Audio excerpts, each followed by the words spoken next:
The film starts with the voice of Shrike briefly recapping a devastating event known as the 60-Minute War, in which the Ancient Ones laid waste to the world around them, and those that remained went on to form mobile predator cities that lord over the smaller cities.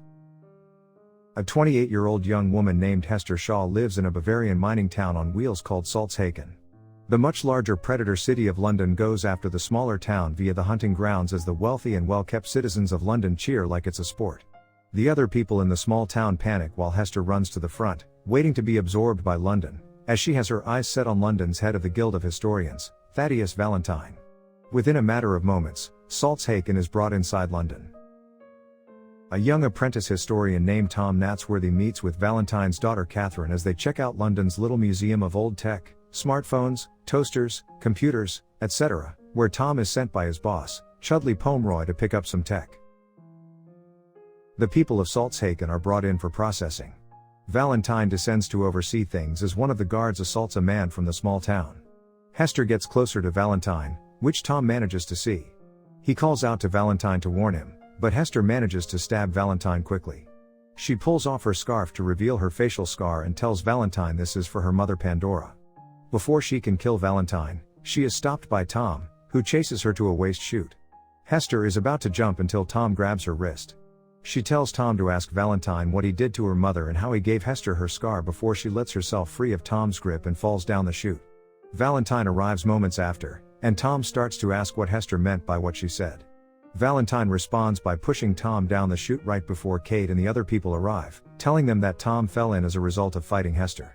Kate notices that another man, Beavis Pod, saw the whole thing. Hester and Tom are dropped on the outskirts of an unknown location. She picks up his pockets and steals his money and knife before heading off on her own. Tom wakes up and follows Hester, thinking they should stick together, but she wants nothing to do with him. The people that take Hester and Tom in appear hospitable, but they keep the two locked in a cell. Hester then tells Tom about how she lost her mother when she was 8. Valentine was good friends with Pandora and always treated Hester kindly until the day that Pandora and Valentine both found something that Pandora knew Valentine wanted for his own dark purposes. They fought over it, and Valentine stabbed Pandora in front of Hester and slashed Hester's face when she tried to save her mother. Before dying, Pandora gave Hester a necklace with an eye symbol, and Hester escaped. Valentine goes to an offshore prison to find Shrike, who is a half-cyborg/half-zombie-like creature who has a history with Hester.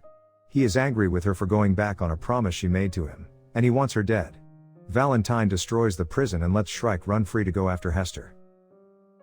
Hester and Tom are brought before an auction in Rustwater where they are to be sold off as slaves. When Hester is brought up for purchase, a woman named Anna Fang steps out and claims she will take Hester. They board her aircraft, the Jenny Hanover, but they are also spotted by Shrike. He attempts to climb up and catch them as Tom is climbing the rope to the aircraft. Anna throws Hester a knife to cut Tom loose, but she throws it to Tom to cut Shrike loose. As they fly toward their next destination, Anna talks to Hester and says she knew Pandora and has been trying to find Hester since Pandora's death. Herbert goes to find Valentine to suck up to him by informing him that a cache of old tech has been discovered, and Herbert now has Valentine's attention.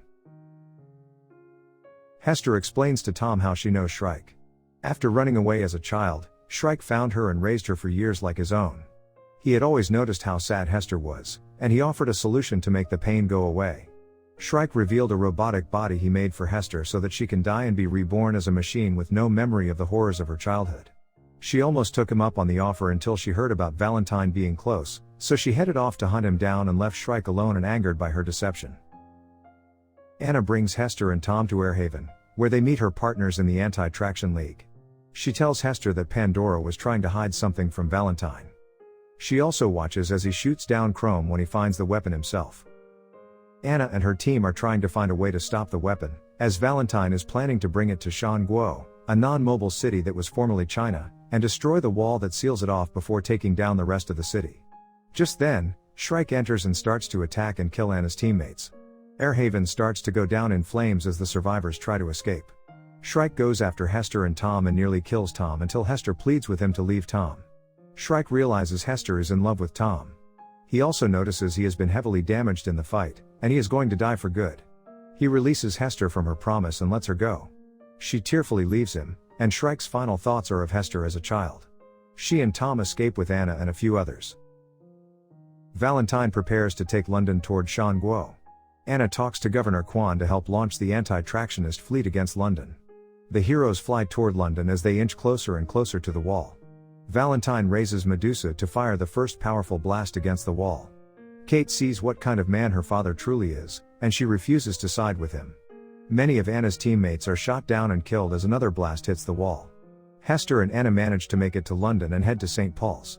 Hester finds that her mother's necklace holds the kill drive for Medusa. Valentine and Anna fight as Hester goes to shut down Medusa before the final blast can fully take the wall down. Valentine fatally impales Anna, but she lives long enough to see Medusa shut down. Valentine still plans to ram London into the wall at the cost of millions of lives. Kate tries to stop London's engine, but it won't budge. Tom flies the Jenny Hanover toward the engine to blast it to bits, causing London to slow down. Valentine tries to get away on his own aircraft until Hester pursues him. He reveals to her that he is her father, having been in love with Pandora before her death. When Hester has a chance to kill Valentine, she chooses not to. She hops on the Jenny Hanover with Tom before he fires a blast at Valentine's craft, sending it crashing to the ground. Valentine survives, but only long enough to see that London's tracks are about to crush him. Hester sighs upon looking at this and laughs in victory. Kate leads the Londoners to the top of Shan Guo's wall where she peacefully greets Quan, and he accepts them for sanctuary. As the sun rises, Hester and Tom embrace as they take Jenny Hanover to travel the world.